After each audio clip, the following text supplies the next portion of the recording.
Hi, and welcome to the Personal Side of Business, where every business has a story. I'm Jet Bundiwong, and today I'd like to welcome the culinary queen, Sarah Dolgen. Her business, Cooking with Love, offers meal prep, catering, food delivery, and you can even have her as your personal chef. Welcome to the podcast, Sarah. Thank you. I'm so excited to be here. Yeah, thank you for coming. So tell us, how did we get here? How did we get here? How did I get to to be Cooking with Love? It was very organic. I definitely have an entrepreneurial spirit. I started my first business in college at NYU, and then this is my fourth business. I took some time off of working to be a full-time stay-at-home mom for my little people. And then when I was going through a divorce, and also in COVID lockdown, which is like just a nightmare, if you can imagine. Anyway, it was a fun year. It was a fun year. It was a fun couple of years. But anyway, I was trying to figure out what to do for work because I needed to go back to work at that time. And at the time, I have a lot of girlfriends who were working moms and who typically would order in or had meal delivery services or things like that. And people were texting me day and night, like, oh my God, okay, we're all at home and I'm cooking for 5 people and I don't know what to do. And I have one kid with a nut allergy and another kid with a celiac and I was just fielding these texts and calls all day, all the time on top of everything that was going on. And I was also trying to figure out, what am I going to do? I mean, I'm home. I have my 2 kids who were really little at the time and we're stuck at home and I need to figure this out and I don't know how I'm going to do all of this. And then I just kind of had an epiphany one day, and I was like, I should charge for this. This is a lot. And you were serving out food for. I wasn't serving food. I was serving information at the time. Okay. Literally, just this is what you can make, and this is what you can do. But one of the things that I've always done for years, before Instagram, even on Facebook and stuff, is I love to entertain and I love to cook. It's literally like my love language. And I would always take pictures of the spread and post it and talk about what we were doing and things like that. So I've always been doing that. And over the years, people have been like, you should teach cooking classes, or you should, people would come over and eat my food and just be like, oh my God, what is the recipe? And I always say this because it is true. I don't use recipes. I cook with feeling. So, you're like the Eric Clapton of the cooking world, right? You just go off of feeling. Yeah. Just feeling only. Yeah. So, and I'm not a baker because that's a recipe thing. That's not really my forte. I can do it, but it's not my thing. Yeah. So, and I said, well, I don't know if I could do that because I don't use recipes. And so at this point, I was like, wait a minute, I don't need recipes. I'm just giving people advice I have all these tricks. And also my ex-husband had celiac disease. So I had sort of become, for years, a self-taught gluten-free cook. So I had a lot of tricks. And my brother was dairy-free. And if we had a family Thanksgiving, it would be dairy-free, gluten-free. I'm allergic to onions, which sucks. So never heard of that. It's not a fun one, I can tell you. I hope I grow out of it someday. I'm 45. We'll see what happens. And so it was like, this free, that free. And I've just figured it out. And it was always really yummy. And everyone was like, how did you make that like that? But it's just my passion. So I decided in that moment to make what I love to do my job. And I formed a company and, went through that process, which I've done before. And at the time during COVID, I was just doing FaceTimes with people, and I would go into your pantry and I would help you organize things and give you ideas, or I would, write menu ideas for you and things like that based on your needs. And then once things calmed down and we got back to normal, I was able to go and actually cook for people. And there was a family that hired me to cook for them full time, which is kind of where I started doing the food delivery weekly thing. And I still work for them all these years later, and I love them. They're an amazing family, and they have multiple homes across the United States, and now they will fly me to their home that they're going to go stay at, and I will cook and freeze food for them before they get there so that they're still eating my food wherever they go, which has been great. So that's just one of the things that I do. But that was sort of the beginning of it. So when you're not going off recipes, is there a baseline of style of cooking that you like to start off with? Like, yeah, well, healthy cooking. Okay. So that's my thing, right? I believe that you can eat healthy, but it can also taste good. And I think that's a misnomer that a lot of people feel like, oh, it's going to be healthy. It's going to be yucky or bland. I love spices and I'm into all kinds of spices. I find my spices on the line and like things you can't find in the store. I love Moroccan and Israeli, Mediterranean. I make Indian and African food too, and I'm all over the place.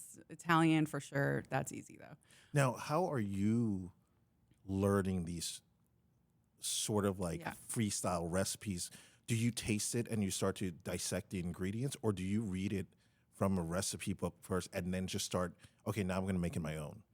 I think it's a combination of a lot of things. Part of it is places that I've traveled to where I was super inspired by the food and wanted to come home and try to figure it out myself. Like when I went to Israel for the first time, well, the only time I've been there actually, but I went all around Israel and I was just like, this is hummus. Like I've never had hummus in my life and I'm going to figure out how to make it. And I made hummus every week to try to perfect it. And I think I got it down. But now I make all different kinds of hummuses, and that's kind of one of the fun things to do with that, because you could make carrot hummus and lemon hummus and whatever, all sorts of things. So I think being inspired by living in other places, I've been to Italy a lot, and I've been to Spain, and I lived in Paris for a while. I don't necessarily do French cooking because it's not always the healthiest. But I do think that I was inspired by the way that they present food there and the way that they enjoy food there. Very similar to Italy. It's an experience. When you go to a restaurant here, unless it's super high end and the portions are like this big, if you go to just like a normal restaurant, I feel like in the United States, anywhere, the portions are huge. It's really about the food, not the camaraderie experience getting together. And so, for me, food is a way to bring people together. I cook, when my children are with me, because they split time with their dad, when they're with me, we sit at the table and we talk and we don't have devices and all that. I would say 98% of the time. And we set the table, we do the whole thing. I like to have candles lit and all of that and just have it be a bonding experience. And then we can talk about the food and we can see what everybody likes and doesn't like. And then I make mental notes for next time. I just love doing that. That's why I love entertaining. I like to bring people over. I do wine and cheese nights. I've been doing that since college. It's kind of one of my things that I do. And a couple of my friends once in a while will just be like, hey, you haven't had a wine and cheese night in a while. Like, when are we doing that? And I love to do the cheese board because it looks, to make it look pretty and do interesting combinations with things. And just trial and error, I think, is the way I cook. But once I get into something, like, for example, I make shakshuka, which is an Israeli dish. It's become more popular now in restaurants for breakfast dishes. But that was, again, something when I was in Israel I fell in love with. And I came home and I was like, I'm going to make shakshuka. And now I make Mexican shakshuka and this kind of shakshuka. I was just going to ask you if over time, because you're not sticking to quote-unquote recipes, if there's a fusion that starts to happen. I love fusion. I think that is so much fun. And I find cooking to be just such a creative process. I think it's like my art form. And I do really enjoy doing fusions. I've done some interesting ones. And it's like, let's try this. What's the most interesting combination that you think you've put together? What was an interesting? I did. There's something too that we're like so far away from each other. You're like, no one's going to build a restaurant off of this. Yeah, probably. I think there was one dinner where I did a Moroccan Indian fusion night. That was actually delicious. Yeah. Everybody loved it. That sounds good. It was a good, it worked. I think when you're working with, like, for example, I don't think Italian food is the best to do a fusion with. It's kind of its own animal. I agree. You know? But I think when you're working with certain kinds of spices, you know, make curries and ginger and things like that, you can kind of get a little creative and in that space. Is fusion really, does it really work when one side of it is a little bit stronger than the other side and the other side kind of just blends in with it? Yeah. Or do both of them, should both of them be a strong taste? I think it just depends what you're making because I've done it both ways. I think it just kind of depends. I do find that when you're going with, like, I think I'm trying to remember what I made and I can't remember it, but when I did the Indian Moroccan, those are some strong spices on both sides, but there are some crossover spices. I feel like they're like cousins, you know, like. Yeah. And so that was an easy one to have to, I think everything was equally strong and it worked. I'm trying to think of other ones that I've done. Okay. Now, I'm sure it's not just about the cooking, you know, private chef experience for people, but you also do meal prep and kind of do catering as well. Yeah. What are some advantages for someone that has never even thought about getting meal prep for them? Because I think you and I talked about it one time that it can really help them if they're allergic to certain things, right? Oh, yeah. I mean, I'm allergic, like I said, to onions. It's really challenging for me to eat out. It doesn't always work out, even at places who care about allergies. It doesn't always work out because it's the whole onion family, and that's very challenging for a chef in the kitchen at a restaurant, which I totally respect and understand. And I sometimes get onioned, as I call it. I think that if you have a food allergy and it's challenging to eat out, and there's always a nervousness about it. Like, even if you go to a place that says, "Oh, we're allergy, sensitive," and that, you're still a little bit nervous about it. And so, if you hire somebody to cook for you, you don't have to even worry about it. It's taken care of. There will be no problems, right? And I think that that's a benefit, especially if you have an allergy or a sensitivity, or honestly, even just some preferences. Yeah. So I have clients who don't have allergies, but they have very strong preferences of things that they just do not like and don't want to have. So each of my clients has, when I first start working with somebody, I have about a probably 20 to 30 minute phone call with them. And I ask them a gazillion questions and I take copious notes, and then that's their file. And I ask them questions that they're like, well, no one would. What do you ask? I've never even thought about that, but I'm talking about spice level, specific spices, vegetables that you like, don't like, all these different things, the way that you like certain things cooked. It's a very detailed one-time phone call. Don't worry, it doesn't happen more than the one time.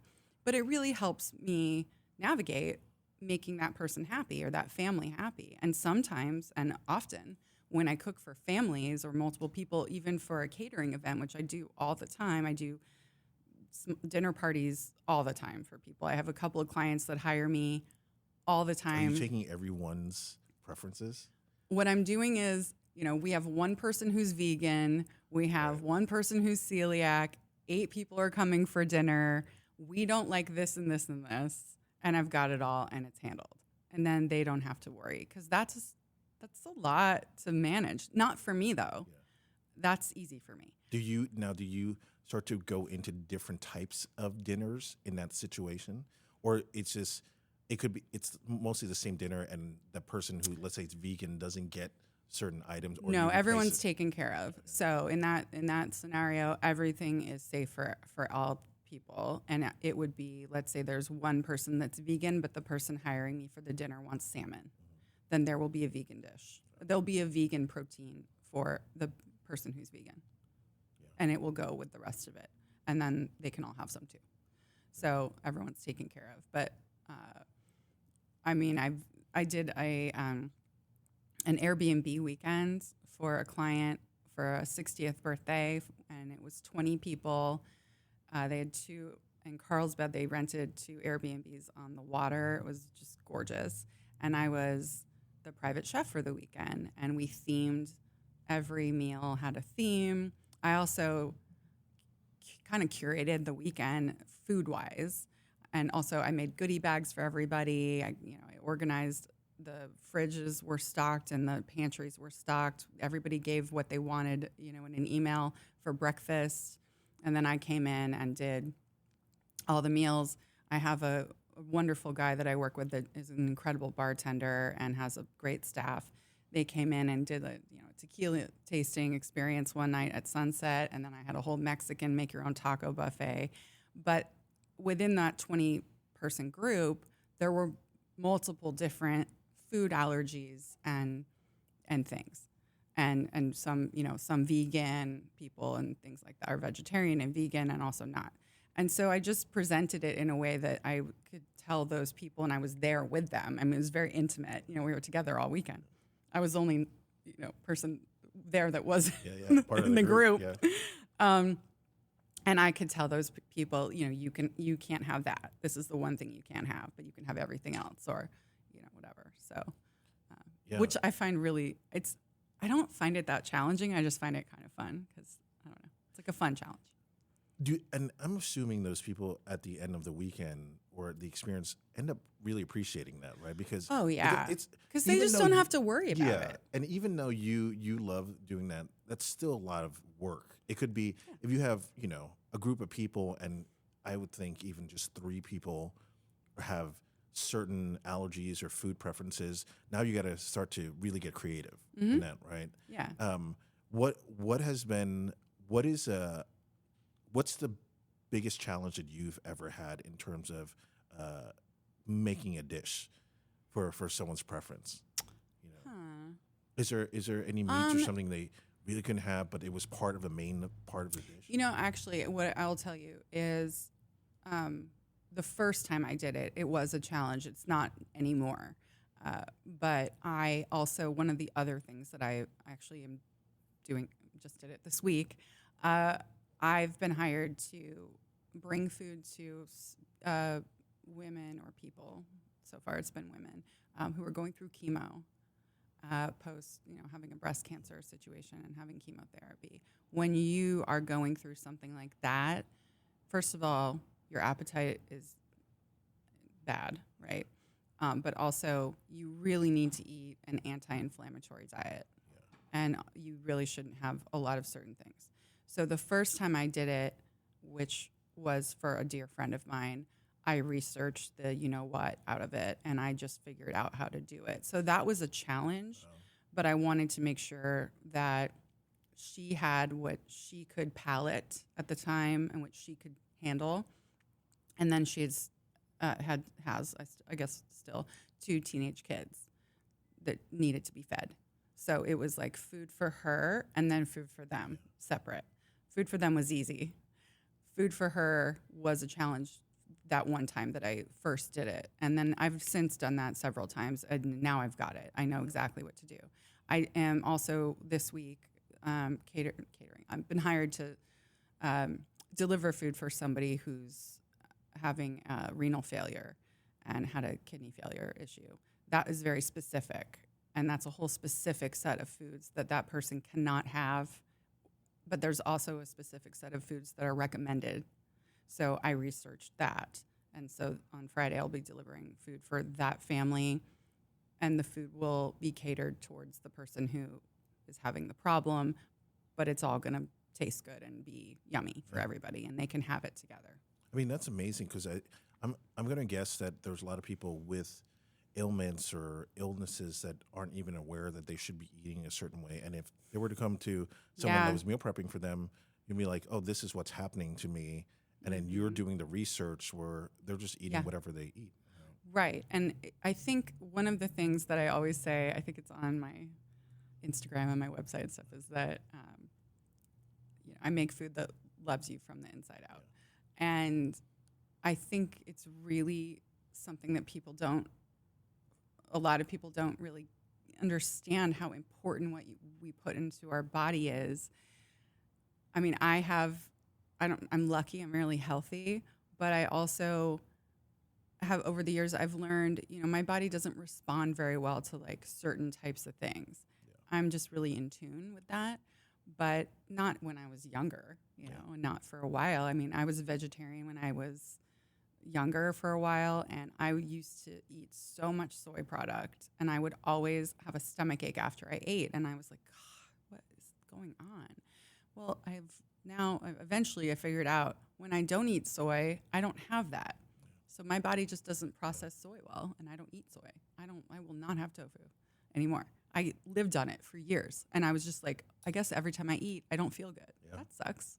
And it's interesting because I think we kind of forget that, and I think with social media and things online, you see people that are like, oh, that guy looks like that, or that woman looks like that. I'm going to eat whatever they're telling me, and we're so individualized. Oh, so many thoughts on that. Yes.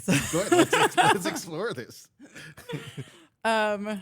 So I have a really good friend from growing up in Tucson, Arizona. Her name's Megan. Hi, Megan.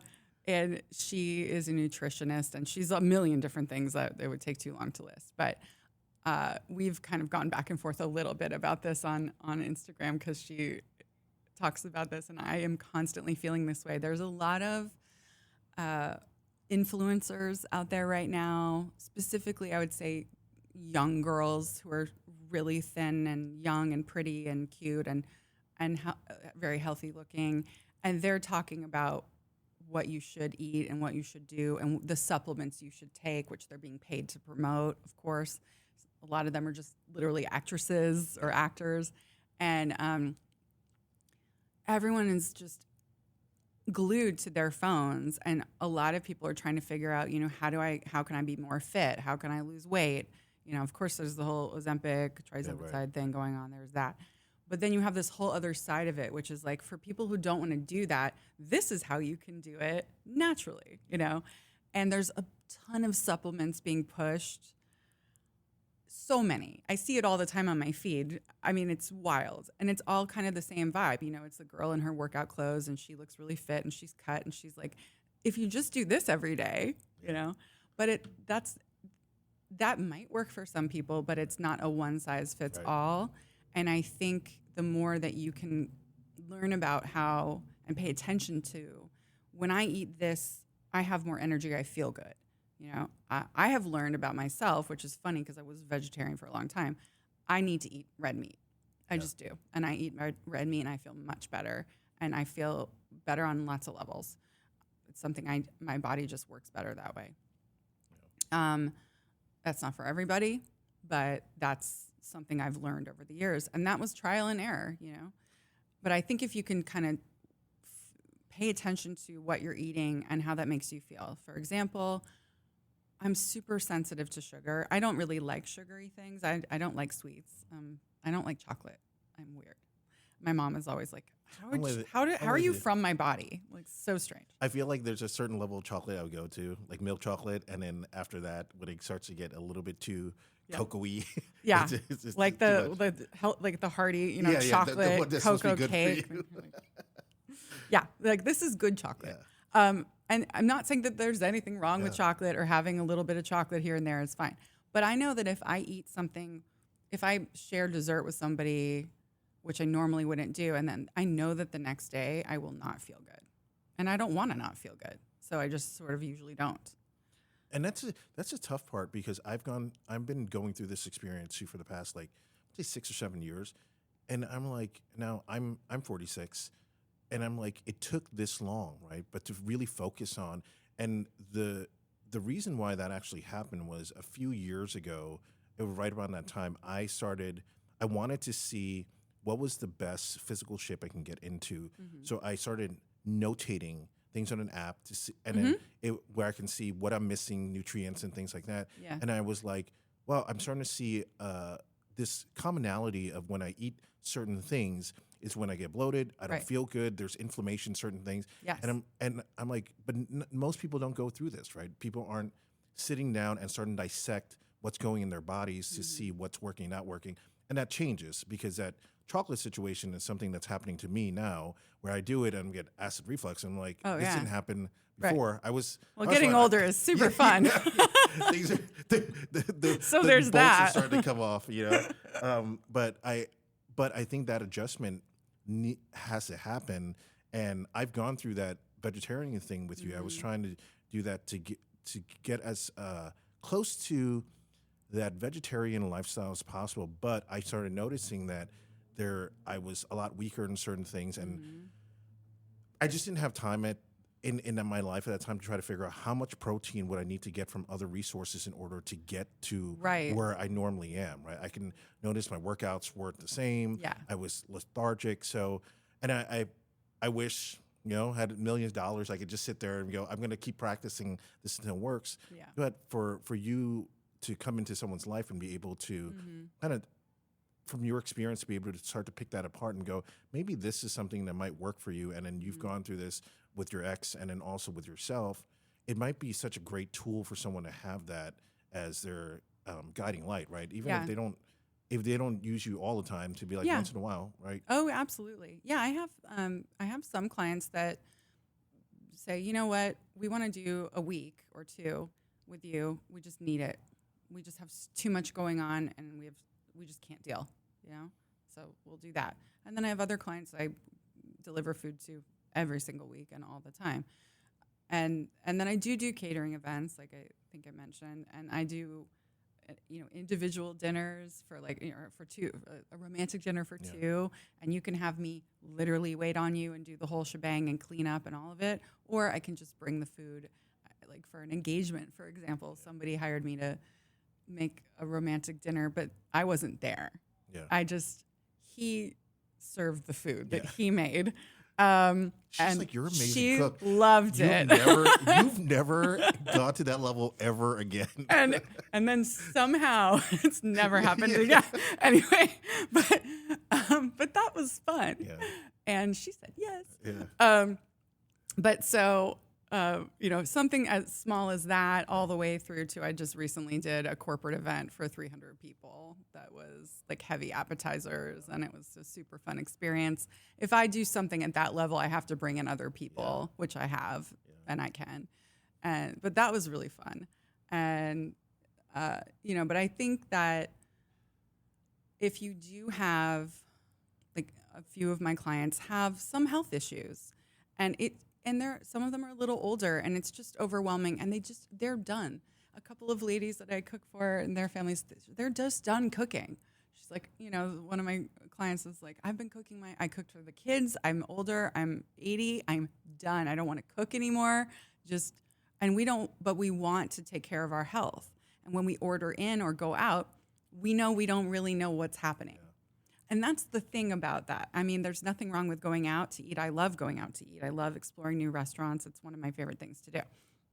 And I do get inspired by other chefs and by other people's food all the time. And if I go out and I have an amazing dish, I'm like, ooh, I want to see if I can recreate that at home. Yeah. I'm making something this week for somebody that is this corn dish from a restaurant in New York called Miss Lily's. And it is so specific, and it's so darn good. If I'm in New York, I've always tried to go get it, and I just have worked on it for years to try to recreate it. I think I've figured it out now. So I'm making like a Jamaican style dinner for somebody with that corn. And I did mention when I was talking to the client about where I got the inspiration for this particular thing, because we're going through the menu, and I said Miss Lily's. She goes, Miss Lily's? Oh my God, I've been there. I'm like, what? She goes, you can make that corn? I'm like, yeah. Pretty. I mean, maybe not 100%, but I'm like 98, 99. You're like a recipe stalker. Yeah. Like but without the recipe. Yeah. No, but I think it's like anything creative. You pull inspiration from all different kinds of places, and even as silly as this sounds, I got a spice blend from Spice Way, which is one of my favorite spice companies, because they've got all the good stuff. And they also have spice mixes that don't have onions in them. Wow. And that for me is a big deal, because I really am into these unique spices. But often when you get the combinations, there's onions in it. But they have a Moroccan spice blend that I just absolutely love, and I use all the time when I make tagines and things like that. But from just reading that Spice Way, combination, I thought, oh wow, what could I make if I took like that spice, and that one, and just separated that out? And so I don't know. I'm weird, No, I mean, but I love this no, work. that's great. I think my question to you is, what happens when, I don't know if this is something you look down the path, but if you want to extend your business where it's not just you cooking, right? You have a team of people and there's multiple things going on. Have you ever thought of like, it's just all about great, I mean, I don't know. I feel like I'm just really fortunate to have figured out how to love what I do, and specifically to curate a work life around my most important job, which is being a mom. The work that I do around my schedule with my kids, and I can work while I have my kids with me in the time that they're with me. So, for example, we're on summer break right now, and my kids are not in camp until July, and they have been home with me. And I have had more catering events in the last 3 weeks, all together on top of my normal delivery stuff, and then a bunch of last minute extras, and we're having a blast together. And they were with me dropping off food to people, and we just have had so much. We're together, and it works. And so I just feel very fortunate to have figured this out. Where it goes, I'm totally open, and I just, the universe, bring it. I don't know, whatever. I'm open. Now, the other businesses that you had prior did you have that flexibility as well? The other businesses that I had, I was not a mom, so it was different, right? My first business in college, I worked from home, and I did something that's so funny because I was doing this. Oh my God, it was, I think, 01 maybe. Yeah, 01. It's electric muscle stimulation, and I learned about it somehow, some way. And so I got all the stuff, and people would come and like lay on a massage table, and I would hook them up to the electric stim, and they could literally work out, but like go right back to work, no sweat. And it's funny because now it's really hot right now, but there's like, I don't know if you've seen people in the suits where they have the EMS. I do it. I go to Fire Snake.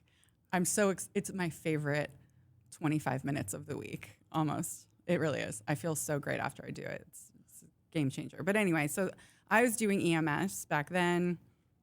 That was my first business, but I was also still in college.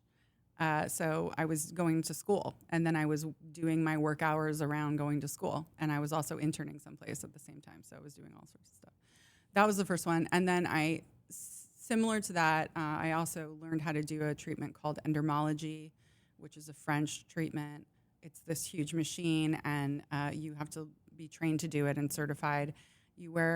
People wear a bodysuit, and it's this machine that you roll it. You have to know how to maneuver it, but you roll it over someone's body, and it tightens loose skin, does lymphatic drainage, and gets rid of cellulite.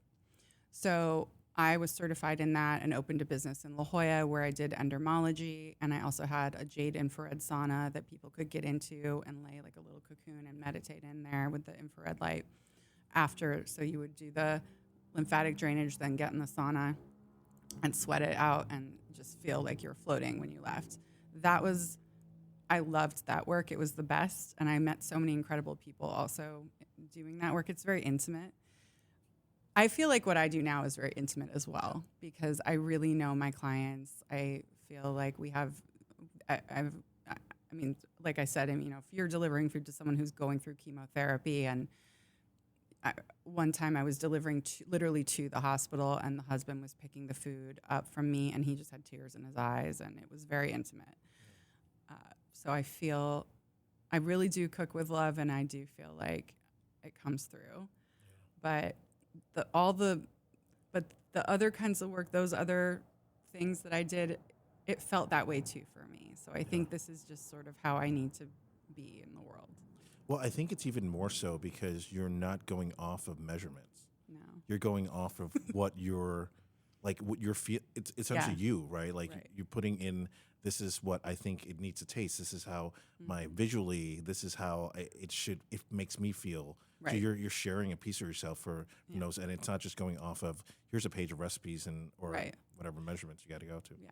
I mean, it's funny because I think the sort of old timey cooking, if you will, with, the Italian grandmas in the kitchen, that's just a little of this and a Yeah, little yeah, of yeah. that, and even one of my grandmothers the one who liked to cook a lot, I don't think she had a recipe. She just figured it. She was like, this is how I make it. I don't know. Yeah. Here. Um, and so I feel like I'm a little bit more aligned with that way of cooking, and it's just how it goes. But when somebody loves a dish that I make and they want it again, I always tell everybody up front, if you start working with me, if you love a dish and you want it again, which happens literally all the time, right? You're going to have the same dish. It just won't be 100% exactly the same. It'll be almost the same. Do you have But I try to some sort of always make it photographic better. memory? Do you have a memory that I don't can think go? so. God, I wish. My daughter does. You should. I mean, Lucky. I'd be curious if you ever make a notation about this throughout your business career. If you were to cook a dish X amount of times, how close does it get? Like if you were just tasting, go, let's get 1 to 10. This was the first time, right? Because Yeah. I don't know. It's something I haven't thought about, but I think it's weird. I make this. I'm just using something as an example. I make this Moroccan chickpea tagine with apricots, and I also make it sometimes with chicken. But when I do it with chicken, I add some slightly different things. But this chickpea tagine is a really popular dish that I make, and I make it for lots of different people. And I feel like at this point I could make it in my sleep, if that makes sense, because it's pretty much always the same. But, when I'm putting in there's a little sweetness in it, when I'm putting a little drizzle of honey, I'm like, yeah, that's the right amount of drizzle. And then that's it. More than that would be too sweet. I just know. You're like an athlete with muscle memory at this point. Right. Kind of. Yeah. Yeah. I like that. I like that I'm an athlete. I'm like the least sporty person on the planet. So let's do that. Let's go with that. That's cool. I've compared you to Eric Clapton. I feel like, can we do this all day? This is so good for my ego. These are the metaphors I'm going to put it for you. Now, so for people that don't think that this is either could be a part of their life or even affordable, right? And you and I just discussed that they're probably spending X amount of dollars going out to eat. Why not have something that's a little more catered to your needs, your preferences, and and maybe an experience for you? Right. Well, first of all, the costs of everything have gone up. I think we're all experiencing that, right? And especially the cost of food has gone up too. So, I have a friend who went and it was 2 moms and 2 daughters, and they went to Denny's for breakfast, and she said it was $78 for the 4 of them. I'm like, at Denny's? Yeah. Stop. That's crazy. And if I can put that into it's just nuts. And that's Denny's. So, and that's also so unhealthy, right? It's fun for a treat, but oh my God. But so I think if people who are ordering in a lot and going out a lot, if they were to take a hard look at how much they're spending on those 2 things to feed themselves and their partner and family or whatever, they would be shocked, even in 1 week. Just look at it. And I will say that I have been told by clients, wow, I realize I'm actually saving money having you deliver food. This is crazy. Or, having me cater. Let's say someone I just did a dinner for 6 people recently, and that person that hired me was going to get the food from a restaurant. She doesn't cook. So she was going to get food from a restaurant. She got a couple of quotes, and then she got my quote, and then I could tailor it to exactly what she wanted with all the, and also she knew it would be healthy. She knows I'm not going to cook with lard and butter and all this stuff. It was not necessary. I have a client who has literally, I cannot use any oil for at all. Oh. And people always go, wait, how can you cook without oil at all? I can. It's totally doable. I do it all the time. So there are all different kinds of ways to make sure that the food is healthy. And I think that you're getting an experience. You're definitely going to feel better. You're taking care of your health, and you get to pick how it goes, you know? And if you have allergies, you don't have to worry literally at all, which is so nice for people who have them. Which seems and I don't know if people become more aware of allergies or it's happening more because of whatever we're putting in our bodies. But I'm starting to notice that there are a lot of people that I know that are like, oh, now I found out I'm allergic to this. And probably technology too, where we can do tests and right. things. Well, sure, for sure. Yeah. And just quickly as we're wrapping up, to your business sense, since this is now coming to your fourth business, what is it that you've learned going into this fourth business that you wish you could have applied to the other businesses before? Oh, that's a good question. I think a more sort of full-on belief in myself in the beginning when it's not when you're building and when you're starting, because like any business that you start, you have to invest money in it. You have to invest in yourself, which I've done all of these times. But this one, I really just believed it's going to work.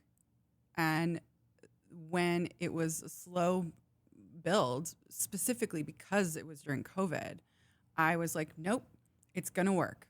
I'm willing it to work. I'm going to believe so hard and just make it happen. And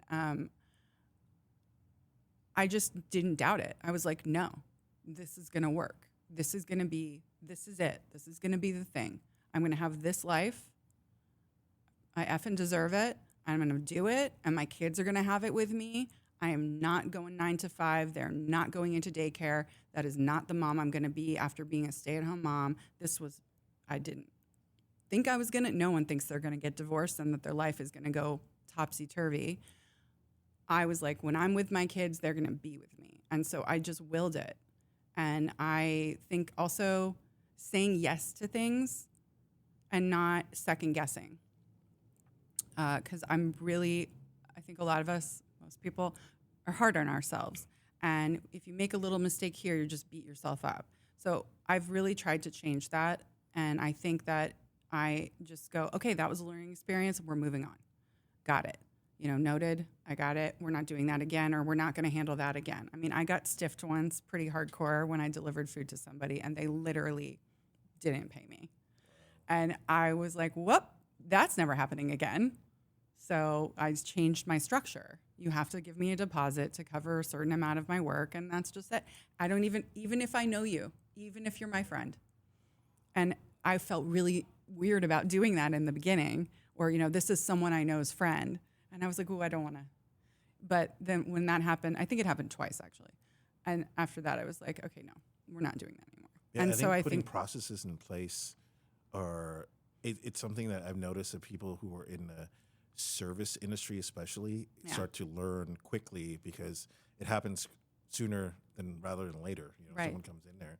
And if you were to give advice to someone that was getting into the culinary world, what would you tell them to do first as they're getting? Well, I think if somebody was trying to get into doing specifically what I do, I would say there's no friends and family discount, because everybody is a friend and a family at a certain point.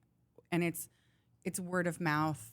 And if you give everybody a discount because they know you, or they know your parent, or they know your friend, you won't make any money. You can't do it. And it's hard people expect that often, I think. And sometimes, I mean, I've made that mistake before in some of my previous businesses. So I did learn a little bit from that back then. But even now, I've been asked for that, and I'm like, I'm really sorry, I just can't do that, because then everybody would have it, and then I have to feed my kids and pay the bills. Especially with the variations of food costs Oh, from week to week. yeah, and then the other thing too is that, you know, we're also, I think if you're going into doing something that I'm doing, you have to also understand that your prices might need to change as the world changes, because mine have. I had to raise my hourly rate a little bit, and it wasn't an easy conversation to have with a couple of people, but I just had to, because everything's just more money. And I'm working from home, so, you know, my utility costs, my gas, everything. And then just the cost of food, of course, has gone up. So, and just being confident enough in your abilities, and the fact that people, if they're hiring you often, they like you. They like your work. It's going to be okay, especially if it's not a huge jump. You got to do what you got to do. Everybody respects, I think, that you have to take care of your family or yourself, your family. I mean, you just have to. It's what we're all out here trying to do. And I think that if you just don't be afraid to say, this is what I need. And I think that applies to everything. You have to ask for what you need.